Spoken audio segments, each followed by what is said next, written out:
Hey everyone, Jason Balin at Hard Money Bankers. Hope you are well.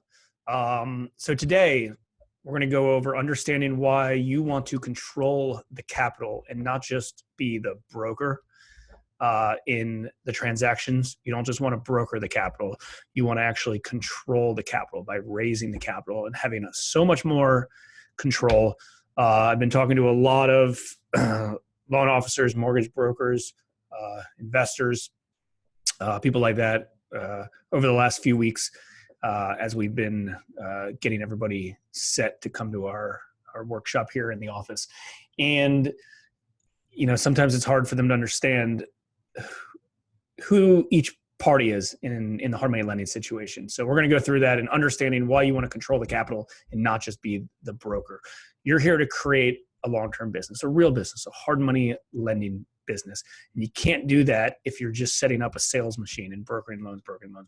And don't get me wrong, you can broker hard money loans as long as you want, and you can make obviously real good money doing it over and over and over. But there's a few reasons which I'm going to discuss in a second here why I personally think it makes sense to just go and raise the capital as well and control the situation. There's a lot more money to be made that way.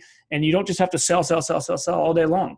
One of the big reasons why myself and my partner Chris got out of the mortgage industry years ago was because we hated just being on the front line, selling to make a commission, selling to make a commission, selling to make a commission.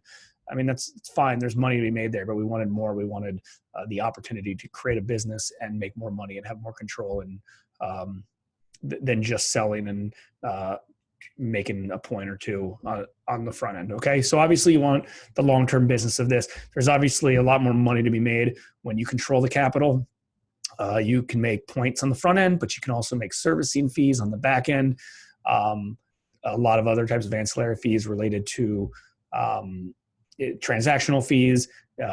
If you decide you want to do some sort of JV partnership with them, you can build in some sort of equity or fee split on that.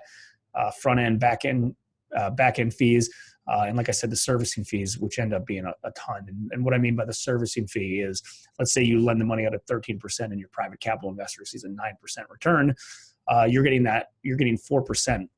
So 4% annualized for servicing the loan, collecting monthly payments, making sure taxes and insurance are up to date, monitoring the project, doing construction rehab draws, things like that. All kinds of things in order to keep that arbitrage on the money. So a lot more money on these particular deals. Typically, we end up making, since we lend out at 13 and 3, when we're using other capital investors' money, we usually make 3 or 4 on that. So for instance, for every $100,000 loan, there's usually $6,000 or $7,000 that comes out of that over the term of close to a year.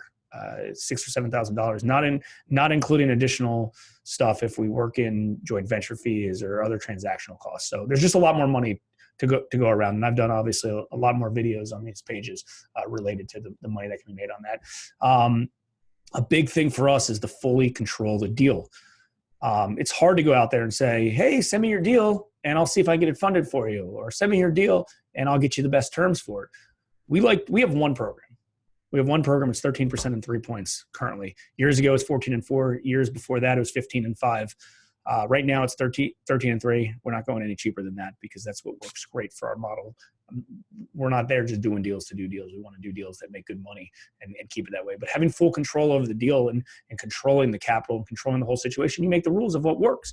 Obviously, you got to write good loans. That's important. You have to make sure you're writing a good loan, but you got to have your sales hat out on the front, the sales hat on the front end in order to make sure you are securing a good opportunity or securing the deal on the front. And then you got to have your conservative, your investor hat on the back end. Make sure you're underwriting it and you're giving good loans to good people. So that is a challenge for a lot of people when they get into the lending businesses. They got to play both roles. They can't just be sell. They also need to make sure they're conservative, and running good loans that are protecting their money and their private capital investors' money. But having full control of the deal makes so much more sense. You can go with confidence to a borrower and tell them exactly what you can lend them, exactly the time frame you can lend them on. You just have control over the whole situation. And in order to really own and run a proper business, you need full control of everything. It's your business. So lastly, one of the reasons I really like having control over the money, obviously, is a lot of our capital investors are good friends of ours over the years. They might not have been when we started. Maybe they didn't even know them when we started, but now we do, and we become great friends and partners with them. And let's be honest, people that that are wealthy, that have a lot of money, that control a lot of money, that have saved a lot of money, and have investable capital, they're great people. They're good people you want on your side, and they end up being great partners that could potentially lead into other opportunities that you never know. We've always thought to ourselves, well, you know what, if we ever decided to get out of hard money lending,